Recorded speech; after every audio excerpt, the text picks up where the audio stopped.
do what? Wake them up. Let me give you an example. So this is a true story. So I have a UPS post box, right? Now, I don't get a lot of mail anymore. So I'm talking to Sandy at the UPS store. And I said, Sandy, you know, I'm paying $220 per year. I just noticed the small ones. I'm not getting a lot of mail. I might want to go with a small one. Because in my mind, I'm thinking it's a savings of what? $60. $60 is $60. I don't know about you, but that's 12 lattes at Starbucks, right? More or less. That's my math, right? Now, she saw in my face that I wanted to go for the cheaper option. And I can see her look. She had that Clint Eastwood gunslinger look. Oh, something's about to go down. She's going to sell me, right? She's looking at me. She's going to sell me. And then you know when something's about to give you the sales pitch, you kind of mentally brace yourself. It looks like this, right? But mentally I'm like, all right, why should I stay with the big one? And I knew what she was going to say. I knew what she was going to say. She's going to say, Victor, you want to stay with the bigger mailbox. You want to pay that extra $60. Here's why, Victor. It's easier access. Bigger is better. It's more convenient for you, Victor. And then she's going to say, you don't have to pick up your mail as often because it's a bigger box. And guess what? Your mailbox won't get jammed, right? You can handle, letters won't get crushed. You can handle packages. Victor, you want to stay with that. But that's not what she said. Here's what she said. She said, Victor, I can see your rationale. You want to save $60. I get that. I said, but let me ask you a question. Now, when somebody says, let me ask you a question, just brace yourself, right? Because this comes. She said, let me ask you a question. I said, yeah, what? Because I got attitude at this point. What? You know, what? And she said, let me ask you, I said, what? I said, you realize that if you change your box, you'll also have to change your address. I said, so? Then she goes, you'll also have to change the information on your business card. I looked at her up and down. I didn't care. Right? I said, yeah. She said, you'll also have to change the information on your website, so if you don't actually build your website, you have to hire somebody to do that for you. And Victor, on top of that, you'll have to change all the information on your promotional material. Last but not least, you'll have to contact all your clients to let them know that your address has changed. Victor, final question to you. How much time and money is that going to cost you? Man, I looked her dead in the face. And I said, just renew it. Listen. What could you say? What could you say? Because what she managed to do, clients are always focused right here on the price. Your goal is that it's back here why they really need it, the urgency. Your job is to bring it top of mind, front and center, and that's our job. Again, it's not about the price, it's understanding urgency. Now, here's some conclusions. We're all susceptible to influence no matter who you are, you're susceptible. The most influential people are the least obvious. Watch those people's steps, right? And guess what? The rules of selling apply no matter what you're selling. Are we all in sales? Yes or no? Yes! Are we all in sales? Yes or no? Yes! You've been in sales since day one. I'll prove it to you. As a baby, you were bawling. Bawling is just another form of what? Selling. You were selling your mother on the idea that you were hungry. That was your first sales pitch. You just didn't know it, right? As you got older, you started begging. Mommy, can I have a cookie? Begging is just another form of what? Selling your mother on the fact that you're still hungry, right? As you get older, you start bargaining. Mom, if I do clean my room, wash the car, can I use your car this weekend? That's bargaining. And bargaining is just another form of what? Selling. Let me talk to the ladies for a second. Clap, ladies. Remember when your man friend came up to you the first time, he says, how you doing? What's your name? Where you from? What's he doing, ladies? He's what? Selling! That's the building rapport phase, right? Then he tells you, well, I'm with Plexus, I'm a diamond. And then he says, I drive a BMW, got a house on the hills. Lady, what is he doing? Selling! Building credibility! And then he asks you, what type of music do you like? You say, man, I'm old school Southern. I like a little Patsy Cline, Bonnie Raitt, maybe even some Tanya Tucker, Delta Dawn type of thing. And what does he say? And what does he say? So do I. That's what I like too. What is he doing, ladies? He's what? Something else. He's lying. Right? That could be true. And then he asks you what type of movies you like. You say, I like romantic comedies. Like, shut up. So do I. What is he doing, ladies? He's what?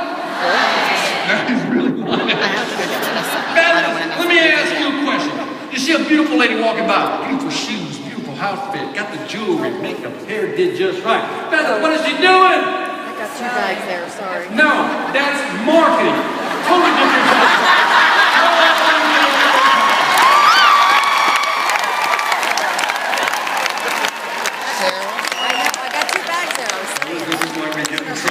That's marketing, right? We're always selling. You guys really know that song, that Delta Dawn song? Yeah! Heck no. I'm gonna start. You go on with it. Ready? Delta Dawn, what's that flower you have on? Could it be a favorite rose from days gone by? Oh! He was. Take you to his mansion in the sky. Give yourself a hand, man.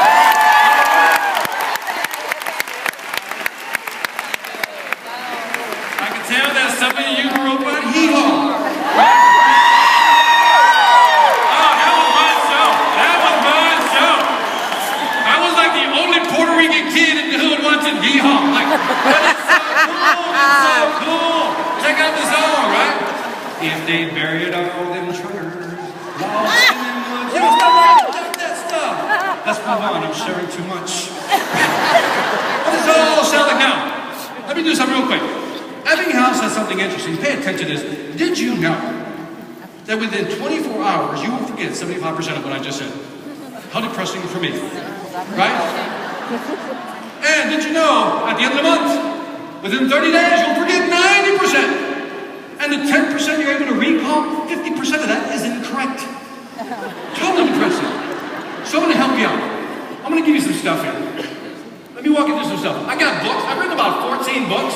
I got some books on motivation, sales, obviously. I got some other stuff here. I got books. I also have a movie, a documentary. I have a documentary. And Emeralds, who's it about? Me. Thank you for your support. Right? So all that stuff, I also have about 17 video series on how to sell. Here, I'm gonna focus in for you. Look at the top row. Sales conversations, how to use channels, how to sell. Let me focus you even further. Focus on that one. All this stuff is available on my website for free. Very cool? So if you just go to VictorAntonio.com, you can download this stuff for free. You know, a lot of you have stretched your dollars to be here, so I'm not going to sell you anything. I want you to enjoy the material. It's great material, great video material. And again, no email required, okay? Is that cool? Yes or no? Very cool. All right. Now, I'm about to share with you. Oh, yeah. That's right. I got it like that. All right, listen carefully. I'm going to share with you my secret formula to success. People always say, Victor, Victor, Victor, Victor. How'd you go from the hood, right? Food stamps, government cheese, powdered milk, to being independent, debt-free, all those wonderful things. I'm about to share with you my secret formula. Listen carefully. I don't usually share my formula with just anybody, but I'm going to share it with you for one reason and one reason only. Listen carefully.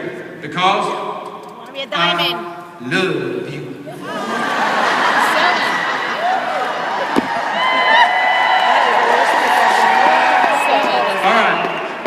That was great. Okay? Now, rule number one.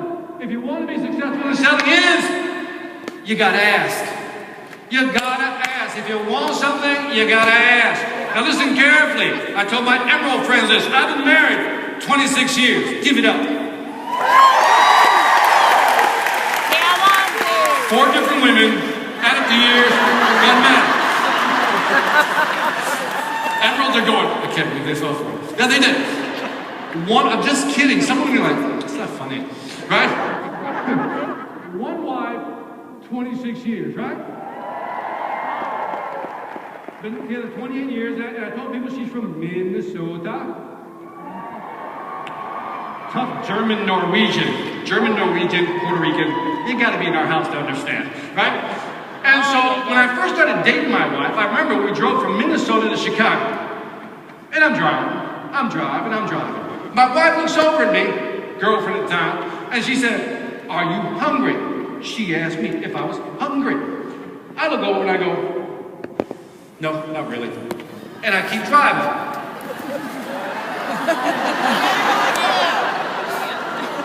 I know, ladies. I didn't know back then. I didn't know. Young and dumb. I didn't know. And all of a sudden, within 5 seconds, I feel heat. Right here. And I look over. And man, she's got that screw face on, like, you know that look? Guys, you know what I'm talking about, right? The one that says, time out, 2 hours, Kona silence, I'm not talking to you, right? That's it.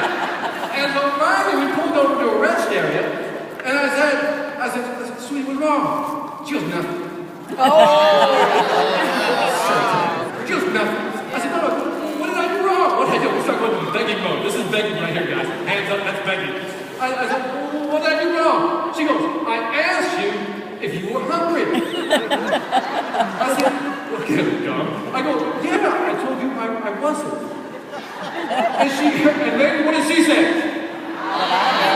Look at you, all in unison. It was like, "I was, and you didn't ask me," right? To which I responded, "What is that?" What did she say? You Did should she have know? known. No, I don't know. I don't know.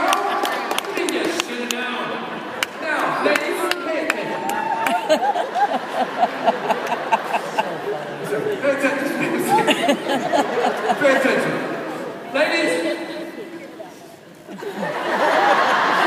that was deep. We're going into deep water right now. Ladies, pay attention. I'm about to educate you on something. Man logic. Now, same scenario, guy version. Driving. Car, right there. Even with his cool self. You ever hear Carl talk? Yeah, well, isn't Carl the coolest talker? Give him a hand. Carl. You know Carl. Carl's in the car. I'm driving. Carl said in his cool, melodic voice, "Victor, are you hungry?" And I said, "No, not really." What does Carl say? Okay. I am. See? She got it. I am. Pull over. You cannot read your mind. But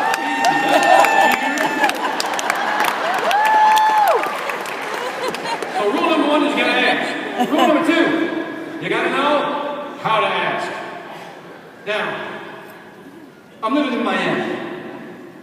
Back in the day, don't judge me, right? And I buy myself a new Volvo. Reserve your judgment. Yeah, no, it's not a Lexus.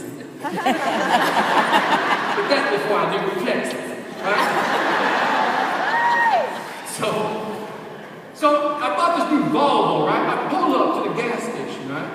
Swipe the credit card machine to get the thing going. It's not working. So I have to walk inside to the kiosk, right? So I walk inside the kiosk. There's 2 people in line. I'm standing number 3. I'm in a rush. It's Miami. Everybody's in a rush, right? So I'm standing there waiting. All of a sudden I hear a small voice. "Hey, mister. Hey, mister." I'm like, I look over to the corner of the little store. There's a little boy about 12 years old, just sitting on a plastic tub. And I'm like, what's he doing there? And he's like, "Hey, mister. Hey, mister." And I'm like, I'm not even in the talk. I'm in a rush. And I said, "Yes, me?" He goes, "Yes, you." He says, "How you doing?" I said, "I'm good. I don't want to talk to this young man. I'm in a rush." And he said, "Is that your car?" And he points out the door. I said, "Yeah." He says, "Why did you choose white?" I said, I don't know. He says, "How many miles do you need?" He says, "Like the Inquisition." He's asking, but he will not stop. And finally, he says this to me. He goes, "One day, I hope to have a car just like that." Oh, man. At that moment, I saw my chance to get out of this conversation. I'm going to shut this baby down right here. I looked at dead in the eye. I said, "Son, work hard, and one day you will." Thinking that would close that conversation. Didn't miss a beat. I said that. The young man said, sitting on the tub, stands up and says, "Sir, that's exactly why I'm here." Lifts up the plastic tub